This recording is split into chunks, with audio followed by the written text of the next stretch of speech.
اهلا وسهلا بكل الناس اللي نورتني في القناه وبالخمسه ستة اللي متابعيني دايما وبيعملوا لي لايكات. النهارده كنت في وسط البلد وعديت على الوكاله كده، كنت ناحيه شارع 26 يوليو، فقلنا نبص بصه كده.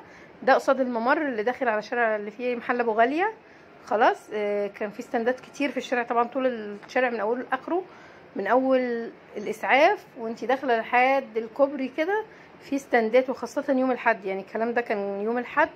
فقلت اروح ابص كده شويه الدنيا فيها ايه وكده. الستاندات كان رخيصه، كان اسعار رخيصه، كان في حاجات ب15 و25 و55. الستاند ده كان ب55.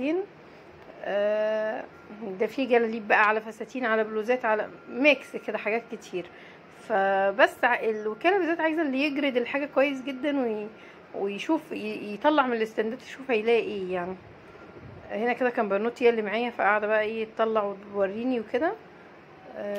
بعد كده بقى رحنا قعدنا على القهوه، شربنا شاي لان كنا فاصلين خلاص، يعني الواحد كان دماغه وجعته جدا. روحنا البيت مفيش حد قادر يعمل اكل نهائي. عدينا على حد بيبيع الحاجات اللي هي بتاع الارياف وكده، اللي هي البيض والجبنه القريش والكشك والكلام ده. اشترينا منها بقى نص كيلو بتاو، على نص كيلو كشك، على كيلو جبنه، على 10 بيضات. وقلنا نعمل غدا كده ونقضيها يعني اكل كده خفيف في اليوم ده.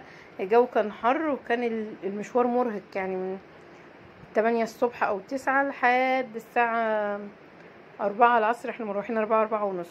فهنا كده طلعت كام قرن كشك، هحط عليهم مية واركنهم ايه، يعني غسلتهم وبعد كده نقعهم في مية واركنهم على جنب. اول ما الم حاجتي دي كده وشوية انا بجمع ايه.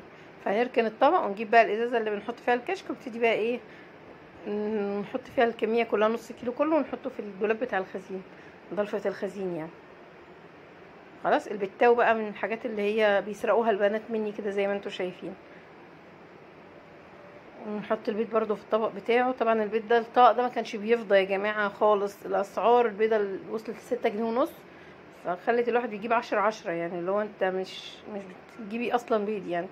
كنتش بغطيه اساسا، يعني الطبق ده ما كنتش بغطيه نهائي، كنت بشتري طبق البيض احط فيه البيض فوق بعضيه من كتر ما انا مش لاقي مكان. وبعد كده جبت علب ايكيا، تحفه تحفه تحفه. اعمل لكم جوله في ايكيا الفتره الجايه. هنا كده دي الجبنه طلعتها كلها، وابتدي بقى ايه افضي عليها شويه الشرش اللي كانوا فيها، علشان خاطر ازود بقى ميه عليها كمان. يعني انا هفضي الشرش وازود عليها ميه عشان خاطر ما تبصش، لان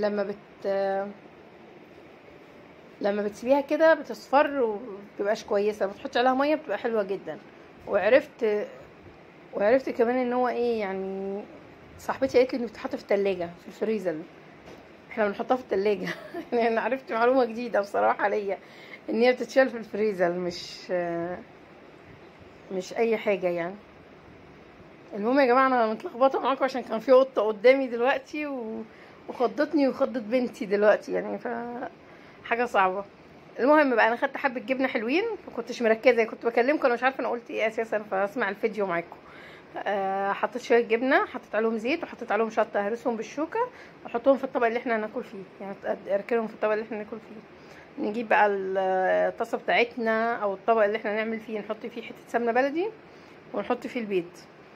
انا هنا عشان احنا 4 فكسرت 4 بيضات، اللي هو كل واحد عشان ما يفتش، عشان البيض بالذات مش بينفع فيه. احنا هنعمل بيض بالكشك خلاص، اللي هو الكشك الصعيدي.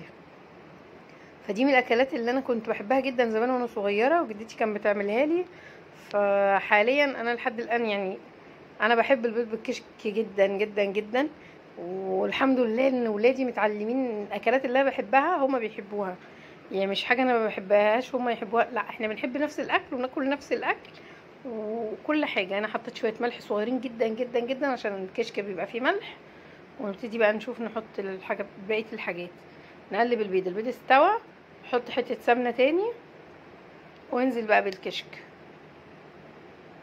خلاص، عشان خاطر الكشك برضه هيعوز دهان وكده. طبعا حته السمنه البلدي في البيت دي حاجه اساسيه، تنسيش لو وصلتي معايا لحد هنا تعملي اشتراك وتفعلي زر الجرس وتعملي كومنت حلو. احنا بقى كده خلاص الكشك بس ميته هتنشف، هروح مقلبه على البيض ويبقى كله متقلب في قلب بعضيه. من الاكلات الجميله جدا، الصيف مش عايز غير كده، جبنه وبطيخ، جبنه وعنب، جبنه وكشك، اناناس، اي حاجه كده، حاجات خفيفه يعني. استنوني الفيديو جاي، ده شكل